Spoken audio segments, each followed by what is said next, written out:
여러분, 오늘 본문은 무슨 말씀이라고 생각하세요? 자신의 직위를 이용해서 어렵고 곤란한 경우를 피하라는 얘기입니까? 아니면 돈을 좀 잘 사용하면 하늘로 들어가는 길을 준비할 수 있다는 얘기일까요?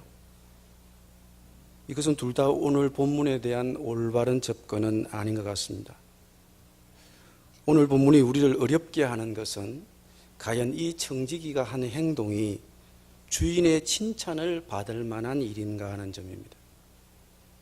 해고당할 위기에 처한 청지기가 주인에게 빚진 채무자의 빚을 자기 마음대로 까주는 것이, 그것이 사기지 어떻게 칭찬받을 행동이 되느냐 하는 것이죠.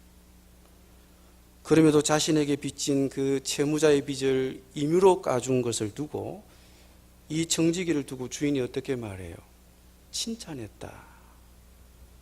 8절에 보니 말하기를 주인이 이 옳지 않은 청지기가 이를 지혜 있게 하였으므로 칭찬하였으니 라고 말하고 있습니다.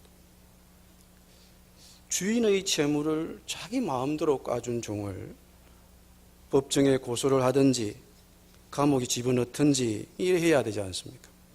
근데 주인은 화를 내지 않습니다. 칭찬했다. 본문의 이해를 어렵게 만드는 이유는 예수님 시대의 그 당대의 문화에 대한 이해가 우리에게 없기 때문에 그렇습니다.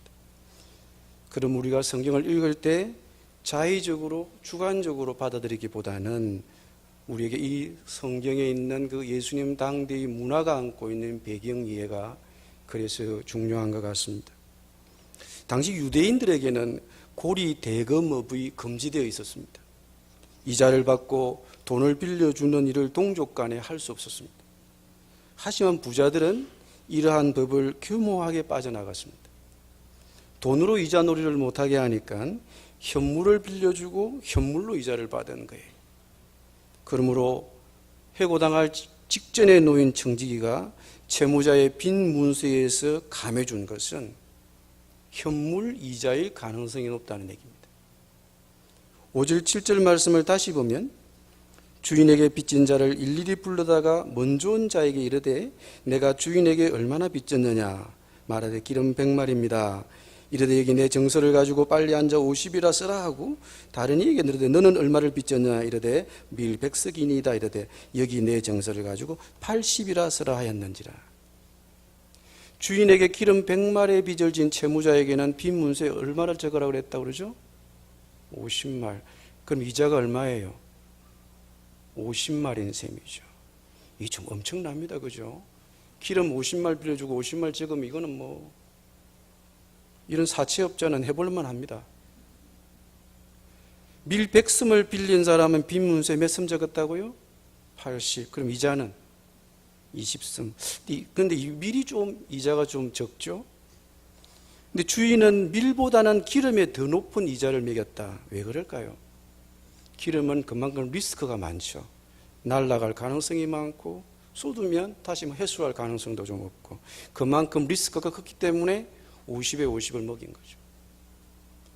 어쨌든 청지기는 채무자의 빈 문서에서 원금, 즉 원래 빌려갔던 그 금액만 남기고 이자는 다 떨어준 거예요. 그래도 주인은 뒤가 구리니까 이 청지기를 고발할 수가 없습니다. 아니, 왜냐하면 자신이 이렇게 저렇게 사업했던 그 사업 간행을 털어놓지 않고서는 청지기에게 책임을 물을 수는 없었을 것입니다. 한마디로 이 청지기가 일을 기가 막히게 처리한 것입니다. 이 주인이 이 청지기의 영리한 조치를 두고 칭찬할 수밖에 없는 거죠. 어떻게 칭찬했다고요? 주인이 이 옳지 않은 청지기가 일을 지혜 있게 했다. 대먹지 않은 청지기가 일은 지혜롭게 했다. 근데 예수님은 왜 이런 이야기를 하시는 것일까요? 먼저 짚고 넘어가야 할 것은 이 얘기는 돈이 이야기의 소재가 되기는 하지만은 돈에 관한 실제적인 교훈은 아니라는 것입니다. 즉 이 이야기는 비유지 돈이나 돈의 사용법을 다룬 도덕적 교훈은 아니라는 거죠. 그럼 예수님은 어떤 의도를 가지고 이런 얘기를 누구 앞에서 하고 있는 걸까? 우리는 그 실마리를 8절 9절에서 찾을 수 있습니다. 주인이 옳지 않은 정직이가 이를 지혜 있게 하였으므로 칭찬하였으니 이 세대의 아들들이 자기 시대에 있어서는 빛의 아들들보다 더 지혜로움이라. 내가 너희에게 말하노니 불의의 제물로 친구를 사기라. 그리하면 그 제물이 없어질 때에 그들이 너희를 영주할 처소로 영접하리라. 예수님이 돈을 소재로 해서 이 이야기를 듣는 청중들에게 무엇에 대해서 가르치고 있는 거죠? 돈의 사용법에 대해서 가르치고 있는 건가요? 지혜에 대해서 가르치고 있는 것입니다. 무슨 지혜입니까? 친구를 사귀는 지혜입니다. 우리가 지혜가 있어야 되는데 어디에 지혜가 있어야 되느냐? 9절에 말하기를 내가 너희에게 말하노니 불의의 제물로 친구를 사귀라. 어떤 지혜? 친구를 얻는 지혜. 우리가 어디에 있어서 지혜로워야 된다고 오늘 예수님 말씀하시죠? 친구를 얻는 데 지혜로워야 된다. 예수님 왜 이런 이야기를 하시는 걸까요? 예수님의 의도는 무엇입니까?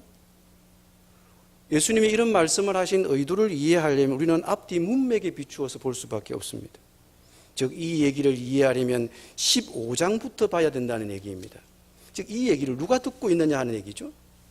15장 1절에 보면 모든 세리와 죄인들이 말씀을 들으러 가까이 나오니 바리새인과 서기관들이 수군거려 이르되 이 사람이 죄인을 영접하고 음식을 같이 먹는다 하더라. 예수께서 그들에게 이 비유를 이르시되 너희 중에 양 100마리가 있는데 그 중에 하나를 잃으면 99마리를 데려두고 그 잃은 것을 찾아다니지 아니하겠느냐. 예수님이 어떤 자리에서 이 얘기를 하셨다고요? 바리새인과 율법학자들이 소위 당시에 종교적이고 교양 있는 사람들이 예수님이 세리와 죄인들과 함께 앉아서 밥 먹고 교제한다고 비난했던 거예요. 좀 품위 있게 처신하지. 그래서 나오게 된 이야기가 잃어버린 양의 이야기, 잃어버린 동전의 이야기, 집을 나갔다 돌아온 아들의 이야기를 하신 거예요. 15장에서. 그 다음 16장에 오늘 얘기로 들어가고 있는 것입니다. 모두 다 무슨 얘기입니까? 생명의 소중함에 대한 얘기들입니다. 사람 얻는 이야기입니다. 하나라도 더 찾아야 한다는 얘기입니다. 예수님은 지금 이 시대에 천하게 취급받았던 사람들, 세리, 죄인들과 함께 앉아서 식사하고 있습니다. 그 당시 세리들은 어떤 사람들이었습니까, 여러분? 로마가 원하는 세금을 거두어 들여서 로마에게 갖다 바치는 어쩌면 동족의 피를 빨아서 갖다 주는 사람들이라고 봅니다. 그러면 그것만 했겠습니까? 거기에다 착복도 좀 하잖아요.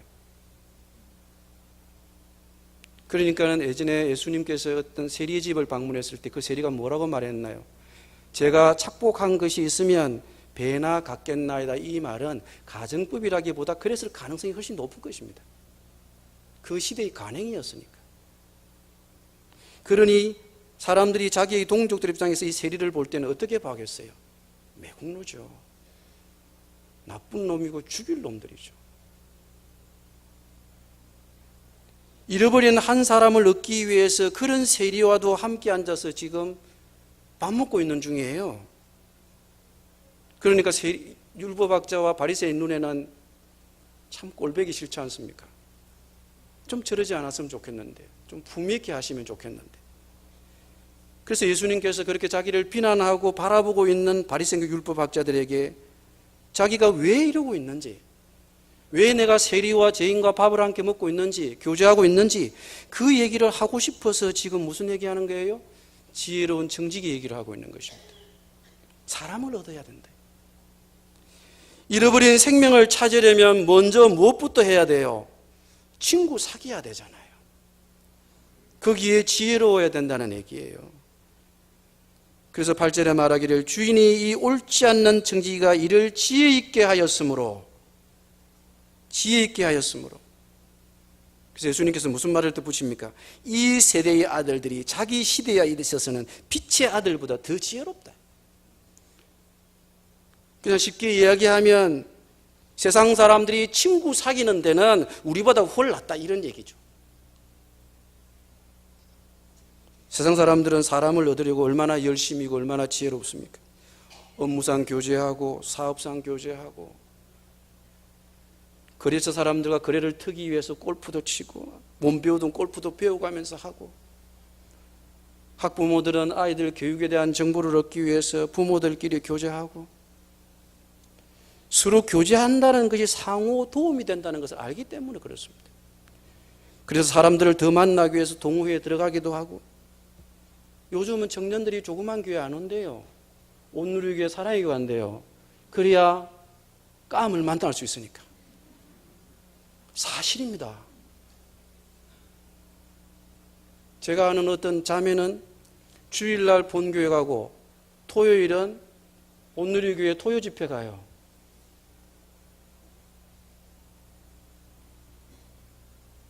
어쨌든 인맥을 넓히기 위해서, 관계를 트기 위해서 이런 노력 저런 노력하고 신경 쓰고 관리합니다.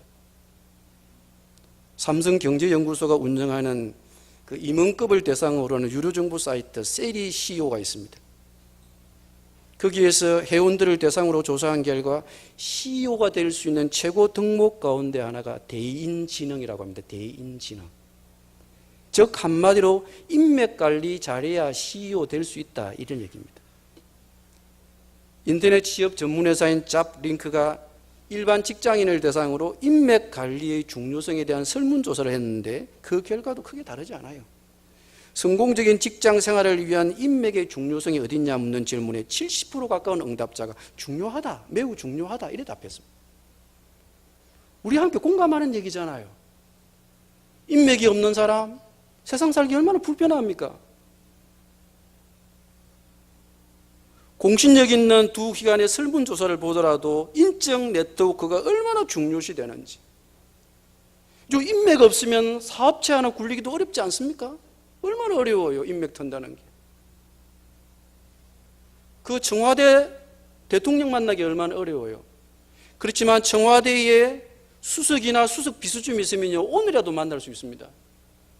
연결만 시켜주면 내일 들어오십시오 그럽니다. 우리가 감히 어떻게 청와대를 들어갑니까? 주위 사람들과 조화롭게 살아갈 수 있는 게 인맥이다. 결국 사회에서 그렇게 되면 인정받고 기회도 많아지게 되고, 그래서 심지어는 그런 얘기 하잖아요. 어릴 때부터 강남에서 키워야 되는 강남 인맥은 어릴 때부터 만들어진다고. 참 우스운 얘기긴 하지만 뭔지 잘 모르겠어요. 꼭 그렇게 사셔야 되는지. 요즘은요, 인맥 개념의 자체도 변하고 있어요. 지연, 학연, 그 정도도 아니고 업무, 사무, 인맥이 능동적으로 변하고 있어요. 근데 우리는 인맥하면 어떻습니까? 이미지가 좋지 않잖아요. 백, 연줄, 낙하산, 이런 얘기하죠. 제가 최근에 책을 읽다가 나중에 얘기 좀 하겠습니다만은 어느 장로님께서 청와대에 들어가셔서 전도를 하셨대요. 박정희 대통령이 살아생전에. 자기를 보고 들어와서 우리 함께 일을 하자 이렇게 했는데 이분이 일주일 동안 생각한 후에 각하 저는 청와대 못 들어오겠습니다. 그냥 신문사일이나 잘하랍니다. 분위기가 어떻게 됐겠습니까? 높은 사람들 거절한다는 게 쉽지 않잖아요. 그래서 유영수 의사를 그랬대요. 아이고 평양 감사도 주면 자기 싫어한다는데 어떻게 해? 분위기가 썰렁해지니까는 그때 각하 부르더래요. 저 사람 무슨 소리 하려고 저러나. 각하 세상에도 인맥이란 게 빽이란 게 있지 않습니까? 계장은 가장에 빽이 있어야 되고, 가장은 국장에 빽이 있어야 되고, 국장은 무슨 빽이 있어야 되고. 근데 각하는 가장 높으시니까 빽이 없지 않습니까? 제가 빽 하나 알려드리겠습니다. 그분은 바다를 걸으시고, 그분은 성천하시고. 지금 예수 얘기하자는 거요? 내 친구 중에 목사가 있어. 그래서 박정희 대통령을 전도한 분도 있었구나 알았습니다. 우리가 빽하면 무슨 생각을 해요? 빽, 연줄, 낙하산, 부정적 이미지가 먼저 떠오르지 않습니까? 최근 조사에 의하면 인맥에 대한 평가는 과거와 완전히 달라졌다고 그래요. 인맥이 단순히 빽이 아니라 능력으로 자리 잡기 시작했다고 합니다. 믿거나 말거나 하죠. 어쨌든 세상 사람들은 사람 사귀고 교제하고 뭘 만들기 위해서 시간 들이고 투자하고 배우고 그 사람이 있는 곳이면 찾아갑니다. 사람을 얻기 위해서. 오늘 예수님도 이야기의 핵심은 바로 그런 점을 지적하고 있습니다. 맥락에 있어서는 말이죠. 8절 9절에 말하기를 주인이 옳지 않은 청지기가 이를 지혜있게 했으므로 칭찬했으니 이 세대의 아들들이 자기 시대의 아들들보다 있어서는 빛의 아들보다 더 지혜롭다. 사람 얻고 사람을 얻는 데는 세상 사람들이 훨 낫더라 이 말입니다. 이것이 오늘 예수님 이야기의 핵심입니다. 내가 너에게 말하노니 불의의 제물로 친구를 사귀라. 그리하면 그 제물이 없어질 때에 그들이 너희를 영주할 처소 영접하리라. 불의의 제물 수단이겠죠. 바리새인들은 세리와 죄인들과는 어울리려고 하지 않았습니다. 그래서 예수님이 손 내미는 그런 세리와 죄인들을 그들은 배제했습니다. 예수님은 이 세상 사람들의 지혜를 배워서 가능한 대로 친구를 사귀라. 돈과 명예 같은 데 신경 쓰지 말고 관심을 쏟지 말고 그것을 사용해서라도 친구를 많이 사귀라. 이 불의한 재물로 친구를 사귀어라 이 말은 돈이나 재물이 모두 의롭지 못하게 번 돈이라고 하는 뜻이 있다기보다는 돈이 아까워서 돈을 붙들고 있는 사람들은 무익하다 그런 뜻이라고 봅니다. 그래서 불의한 재물이 되는 거죠. 요즘 크리스찬이 세상 사람들로부터 나쁜 평판을 듣는 것은 무엇보다 돈에 인색하기 때문이라고 봅니다. 우리가 인색하다는 것은 우리가 뭔가 돈에 좀 아까워하는 모습을 보인다는 것은 결국은 하나님께서 우리에게 맡기신 것을 잘 경영하지 못한 것이 되지 않겠나. 하나님이 우리에게 재물을 맡기신 의도는 사람에게 잘 베풀라는 것인데 그 잘 베푸는 것 중에 하나가 뭐예요? 바로 친구 사귀는 길이란 말이죠. 이 사람은 되고 저 사람은 안 되고 이 사람 가지치고 저 사람 가지치고 그렇게 구분하지 말고 내게 막상 지금은 도움이 안 되더라도 세상에서 소외된 사람, 멀어진 사람, 전시받는 사람, 빠져있는 사람 그런 사람 얻기 위해서 그들 친구로 사귀라. 청지기의 지혜처럼 머리를 좀 써라. 그리고 사람을 좀 사귀라. 시간을 내어서 돈을 써서 사람을 찾아라. 이런 양을 찾아 나서듯이 잃어버린 동전을 찾듯이 집을 나가 뒀던 돌아온 아들을 맞이하듯이 그렇게 좀 사람을 사귀라. 오래전 방영된 그 TV 드라마 중에 상도라고 하는 드라마 있었죠. 말단 사안으로 시작해서 만상이라고 하는 조선 최고 상단에서 대방에 위치해 오른 그 상 임상옥을 주제로 한 드라마였습니다. 요즘 말로 하면 좀 입지전적인 인물이죠. 이 임상옥의 서성이 임상옥에게 이런 말을 남겼습니다.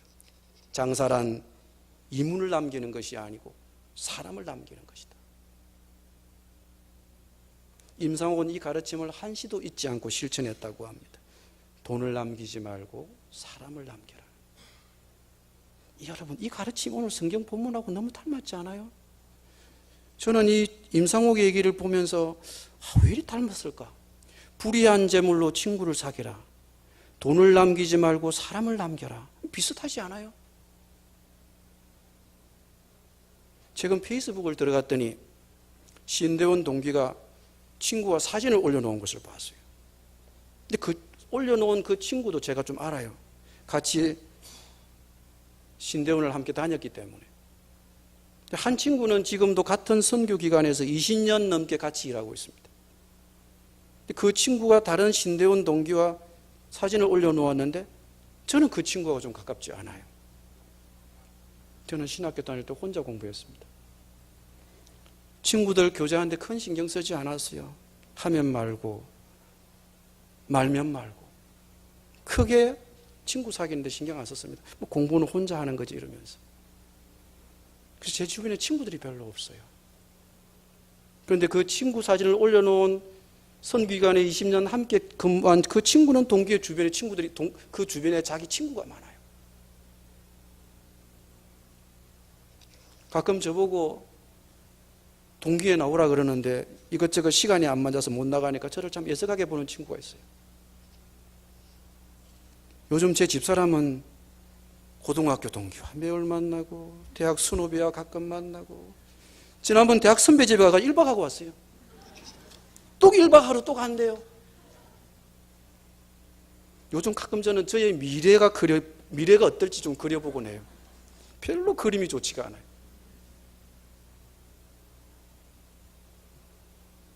여러분 어떠세요? 우리의 교제권을 한번 살펴보세요. 예수 믿은 후로는 세상의 교제권과 멀어지게 되잖아요.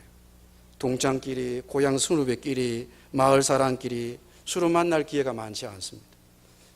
그러다 예수님처럼 세리를 만나고 싶어도 세리를 만날 여지는 틈이 없는 거죠. 예수님처럼 세리와 밥 먹을 일도 아마 없을 것입니다. 이래서 되고 저래서 안 되고 이렇게 저렇게 가지를 치다 보면은 교제권은 점점 좁아지고 폐쇄적이고 사람 얻을 수 있는 길은 별로 없습니다. 사람 얻지 못하면 복음 전할 여지는 더더욱 없어지는 것이고, 방금 조금 전에 얘기했지만 최근에 경향신문 편집국장을 지내셨던 그 김경래 장로님이 회고록을 내셨어요. 아마 80 중반쯤 되신 걸로 압니다. 이분이 1952년 한국 동란 중에 기자 생활을 부산에서 시작하셨는데 소모 교수님과 함께 영동교회를 개척하셨고, 또 영동교회가 분립되어 나온 교회 중에 하나인 한영교회 다니엘교회 장로님으로 심호하셨기 때문에 가까이 우리가 함께 할 수 있는 기회가 있었습니다. 이분이 현재 한국 기독교 100주년 기념재단에서 일하시고 계시는데 그 회고록을 이번에 내셨어요. 80평생 회고록을. 제목은 미안합니다, 고맙습니다. 출판사는 공성사입니다. 가격은 말하지 않습니다. 그 회고록에 보면 김경래 장로님이 사람 만난 사연과 소개들이 많아요. 1952년부터 기자 생활했으니까 얼마나 만날 사람이 많았겠어요. 그래서 그 책에 보면 박정희 국가재건 최고회의 의장, 김영욱 정보부장, 김종필 정보부장, 이우락 실장, 한일회담을 이끌었던 이동훈 장관, 새마르톤 주창했던 우리 가나안 농군학교 김용기 장로님, 안익태 선생님, 또 박정희 대통령과 주고받은 40여 통의 편지를 이분은 가지고 있더라고요. 이 사람이 시대의 경장 속에서 많은 사람을 만났어요. 기자라는 직분 때문에. 또 신문사 편집국장을 했으니까 오죽하겠습니까? 제가 이분의 이야기 중에 김경래 장로님하고 이어령 박사님 만났던 이야기를 한번 소개할까 합니다. 1970년대 초에 김경래 장로님이 경향신문 편집국장으로 재직할 당시에 이어령 박사님이 논설위원으로 함께 일했답니다. 특히 그 당시에 이어령 논설위원은 젊은 시절에 경향신문의 에세이를 연재하면서 당시 평단에 폭풍을 몰고 올 정도로 그 글을 적는 필치가 탁월했나 봐요. 그 당시부터.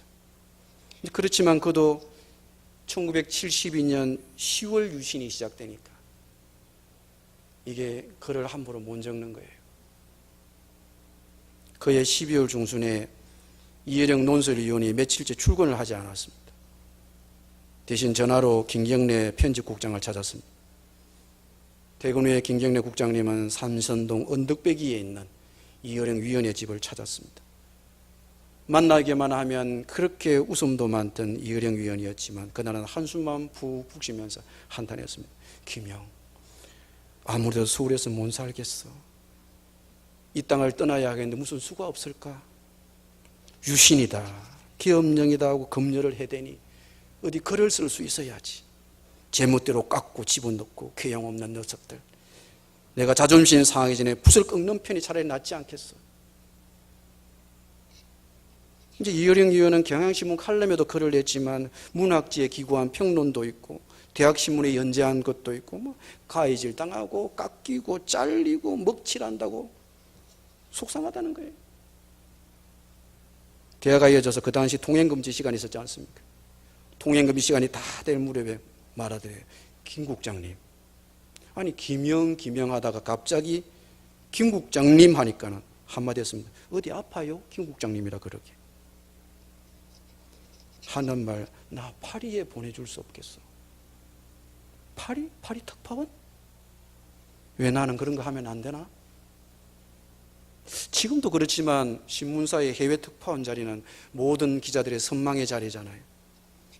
수석 기자 때부터 현장을 누비면서 실력을 인정받아야 갈 수 있는 게 해외 특파원 자리입니다. 현장 경험이 전혀 없는 사람이 해외 특파원은 보내줄 수 없냐 그러니까 딱 하잖아요. 아무리 자기가 경향신문 편집국장이라고 하지만 해외 특파원 파견이 그렇게 쉽게 결정할 수 있는 일입니까? 위에 다 지켜보는 사람들이 있는데. 그렇지만 김경래 편집국장은 이어령 위원의 마음을 이해할 수 있었대요. 그 이후로 김경래 국장은 신문 제작을 위해서 이 사람이 필요하니까 사장이 거부한다고 하면 내가 기자생활 그만둔다는 각오로 사장 설득하고 간부진 설득하고 기자들 설득하고, 그래서 경향신문 최초로, 우리 일간지 최초로 기자 경력이 없는 사람을 파리의 해외 상주 특파원으로 보냈답니다. 그래서 이분이 말하기를, 그 이어령 위원이 파리에서 1973년 2월부터 6개월간 파리의 상주 특파원으로 활동하면서 거기에서 특파원 경험이 이 이어령이 하는 이 불세출의 지성을 낳지 않았겠느냐, 그렇게 적고 있었습니다. 저는 김경래 장로님의 해고록 추천사에 이어령 박사님이 추천사를 이렇게 적고 있는 걸 보았습니다. 거의 60년 동안 그의 직원에서 가깝게 산 사람으로서 내가 아는 김경래 장로님은 자신이나 가족을 위해 누구에게도 부탁 한 번 한 적이 없다. 반면에 남을 위해서는 하기 어려운 부탁을 많이 했다. 그런 까닭에 김 장로님에게는 구슬이 따라다니기 일쑤였다. 오해도 많이 받고 모략도 적지 않았다. 나 자신의 체면, 자신의 얼굴이 깎이는 수모를 감수하면서도 바위처럼 견고한 자세를 견지하며 살아왔다. 저는 이어령 박사님의 신앙을 갖게 된 건 자기 딸 때문이라고 알았어요. 그렇고요. 그렇지만 그 이전에 그에게 물을 주고 가꾼 사람 중에 한 분이 김경래 장로님이었겠구나. 그러면서 크리스찬이 가지고 있는 그 영향력으로 사람을 얻는 일을 했구나. 그 책을 제가 읽으며 느끼는 것은 한 사람의 크리스찬이 자기의 영향력을 어떻게 사용해야 될까를 보여주는 책이었습니다. 불의의 제물로 친구를 사귀라. 돈보다 사람을 얻어라. 그렇게 얻은 사람은 우리가 가진 그런 영향력이 복음에 있음을 알고 언젠가 복음의 마음의 문을 좀 더 쉽게 열지 않겠는가. 아, 그래서 그랬구나. 저 사람을 움직인 힘은 복음이었구나.